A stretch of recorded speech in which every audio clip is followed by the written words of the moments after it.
Hello दोस्तों, good morning. मेरा नाम सुनील यादव। मैं आप सभी लोगों का आपके यूट्यूब चैनल बोर्ड स्टडी पर स्वागत करता हूं।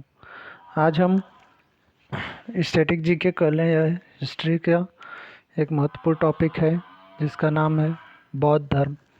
बौद्ध धर्म एग्ज़ामों में अक्सर पूछा जाता है, चाहे वो किसी भी तरीके का एग्ज़ाम हो, चाहे सेंट्रल एग्ज़ाम हो, चाहे स्टेट एग्ज़ाम हो। हर एग्ज़ामों में यहाँ से क्वेश्चन देखने को मिलता है। तो आप लोग को पता है बौद्ध धर्म के संस्थापक थे महात्मा बुद्ध, और उनका अन्य नाम था सिद्धार्थ। तो महात्मा बुद्ध बौद्ध धर्म के संस्थापक थे।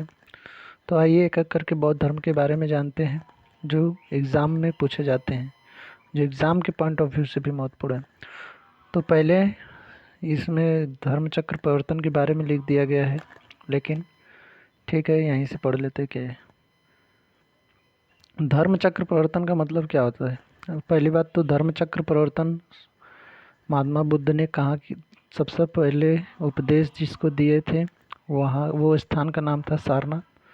तो 5 ब्राह्मणों को सारनाथ में, और सारनाथ को ही ऋषिपत्नम या मृगदाव भी कहा जाता है, में दिया गया प्रथम उपदेश महात्मा बुद्ध द्वारा। तो धर्म चक्र प्रवर्तन का मतलब कि पहला उपदेश महात्मा बुद्ध ने सारनाथ में 5 ब्राह्मणों को दिया था, और सारनाथ को ही ऋषिपत्नम कहा जाता है, मृगदाव भी कहा जाता है। ये इम्पोर्टेंट है क्योंकि एग्जामों में पूछा हुआ है दोनों चीज़।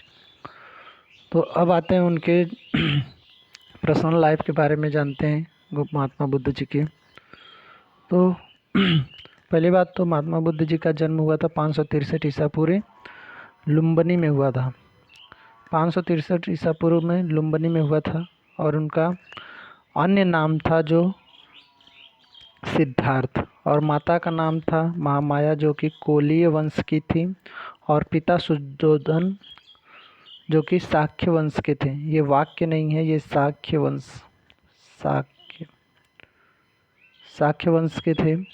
और इनका जो लालन पालन उनकी माता नहीं, क्योंकि माता उनकी एक्सपायर हो गई थी कुछ ही दिनों में, तो लालन पालन उनकी मौसी लगती थी गौतमी प्रजापति।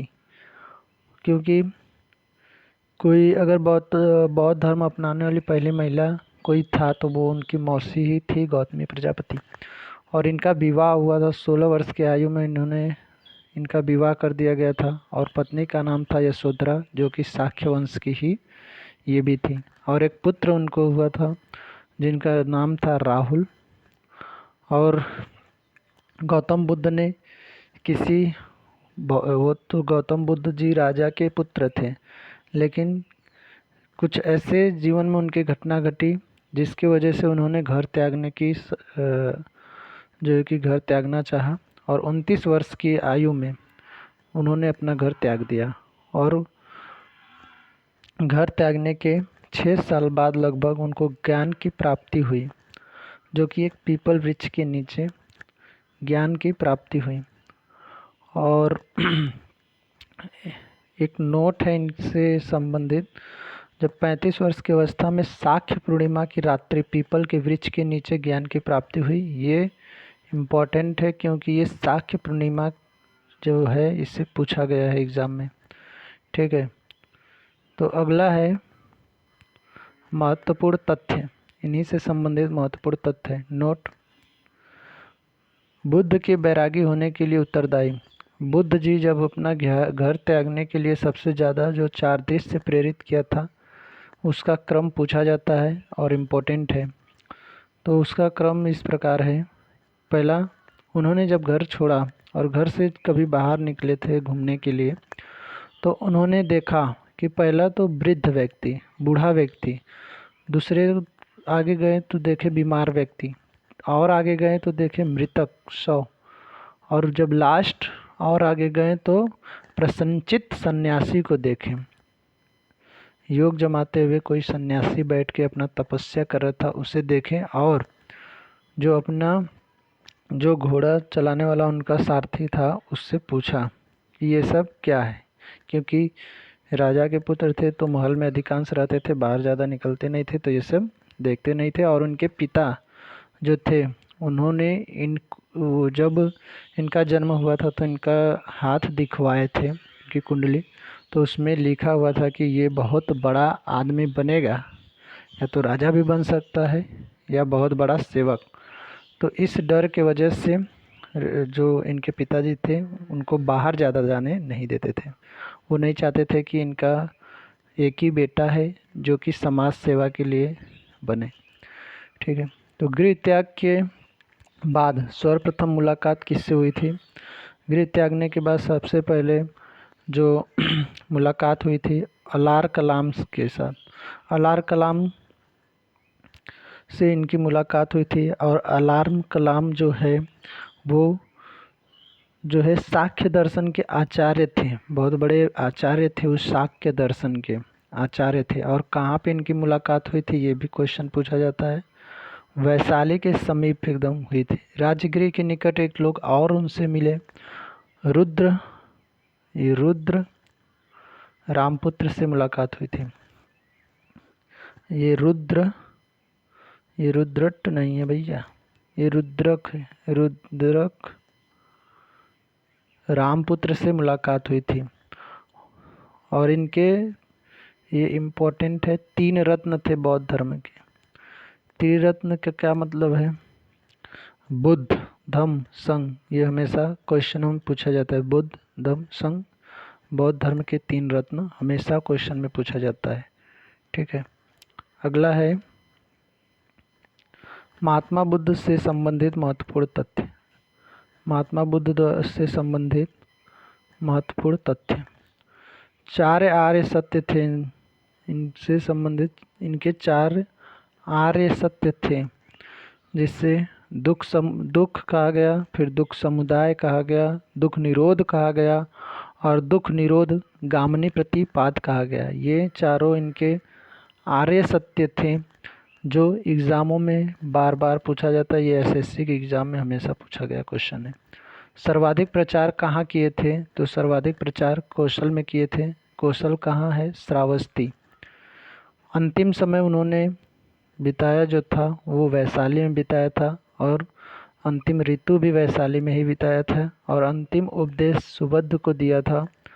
और इनके महापरिनिर्वाण होने का कारण, मतलब मृत्यु का कारण क्या था? इनकी मृत्यु का कारण यह था कि मृत्यु का कारण जो था वो एक अपने शिष्य के यहाँ रुके हुए थे, तो वहाँ पर शुकर मध्य खिलाया गया था। शुकर मध्य उनकी उस शिष्य के द्वारा खिलाया गया था, और उसे खाकर ही महात्मा बुद्ध जी की मृत्यु हो गई, ऐसा माना जाता है। लेकिन उसमें जहर था या नहीं ये अब कभी कंफर्म नहीं हुआ।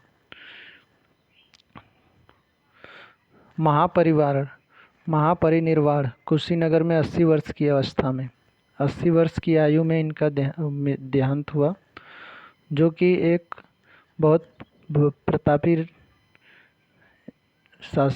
राजा के पुत्र थे। तो महापरिनिर्वाण कुशीनगर में 80 वर्ष की आयु में इन्होंने शरीर त्याग दिया था, और ईयर का नाम है जो कि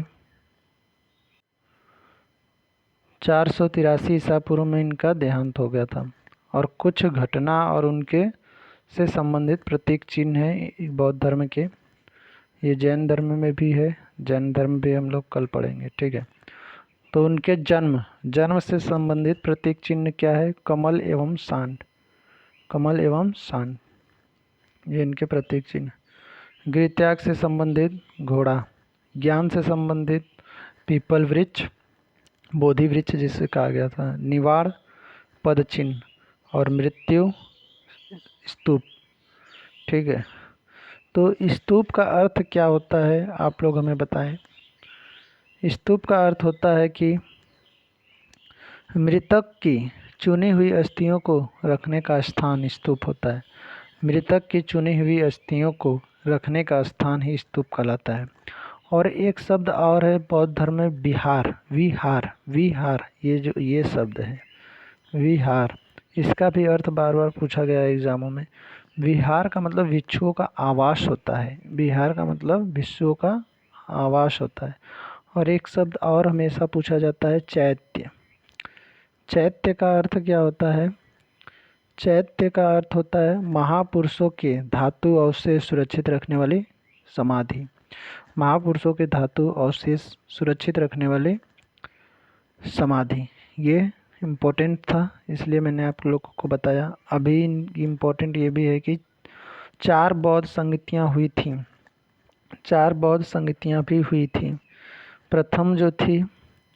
प्रथम बौद्ध संगति कब हुई थी?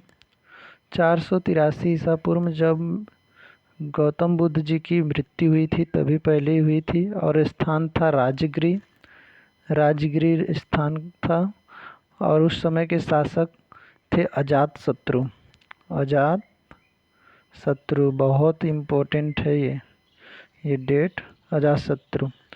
और अध्यक्ष उस समय हुआ करते थे तो महाकश्यप थे, अध्यक्ष या महाकश्यप ही थे, ठीक है। और दूसरी बौद्ध संगति हुई थी कब? बौद्ध संगति दूसरी हुई थी 300 प्रथम हो गई, और सेकंड हुई थी आपकी 383 ईसा पूर्व में। और ये स्थान था वैशाली। स्थान क्या था? वैशाली। और उस समय शासक था कालाशोक। शासक थे उस समय कालाशोक। ये भी इम्पोर्टेंट है। अगला है 36वीं थर्ड समिति हुई थी आपकी 247 ईसा पूर्व में। 247 ईसा पूर्व में, और इसका स्थान था पाटलिपुत्र। ये स्थान कहाँ था? पाटलिपुत्र। और इस समय जो शासक थे अशोक थे। अशोक के बारे में तो सब लोग जानते हैं कि किस प्रकार के शासक थे, कैसे थे। और अगली समिति जो थी संगति, वो चतुर्थ थी, फोर्थ, जो स्थान था कुंडलग्राम, कुंडल वन या कुंडलग्राम भी कहते हैं, कुंडल वन, जो कि ये कश्मीर में पड़ता है। इसके अध्यक्ष बहुत इम्पोर्टेंट है। अध्यक्ष जो थे इनके, वो थे वसुमित्र। और यहीं पे उपाध्यक्ष के बारे में भी पूछा जाता है, तो उपाध्यक्ष जो थे वो अश्वघोष थे। और इस समय के शासक थे कनिष्क से कई बार क्वेश्चन पूछा गया है, लास्ट समिति से कनिष्क। तो ये इम्पोर्टेंट फैक्ट था, इससे संबंधित मैंने आप लोगों को सभी चीज़ें बता दिया। और आप लोग इसे अपने से भी 1-2 बार ज़रूर पढ़िएगा, और जितना आप लोग पढ़ेंगे उतना ही आप लोगों को बेनिफिट होगा। यहाँ से क्वेश्चन 100% आना है, तो वीडियो को लाइक करें, शेयर करें, चैनल को सब्सक्राइब करें। और चैनल पर नए हैं तो चैनल को तो ज़रूर सब्सक्राइब करें। थैंक यू, धन्यवाद।